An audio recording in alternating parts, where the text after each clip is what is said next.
Operation തൂഫാന്റെ ഭാഗമായി Palakkad Olavakkode railway സ്റ്റേഷനിൽ സംയുക്ത പരിശോധന. റെയിൽവേ പോലീസ്, RPF എന്നിവരുടെ നേതൃത്വത്തിലാണ് പരിശോധന നടന്നത്. പരിശോധനയിൽ ഉപേക്ഷിച്ച നിലയിൽ 3 കിലോ കഞ്ചാവ് കണ്ടെത്തി.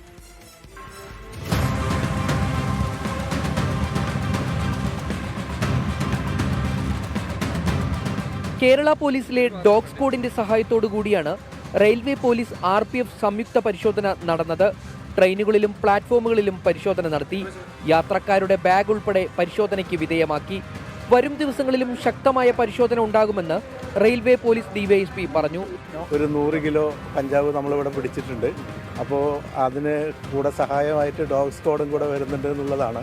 കൂടാതെ ഇനി ലഹരി കടത്ത് ഇതിലേക്ക് കൊണ്ടുപോകുന്നത് ശക്തമായി നിയന്ത്രിക്കാനുള്ള ശ്രമത്തിൻ്റെ ഭാഗമാണിത്.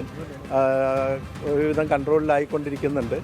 പ്ലാറ്റ്ഫോമിൽ നടന്ന പരിശോധനയ്ക്കിടെ ഉപേക്ഷിച്ച നിലയിൽ 3 കിലോ കഞ്ചാവ് കണ്ടെത്തി.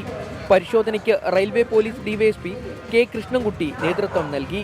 24 പാലക്കാട്.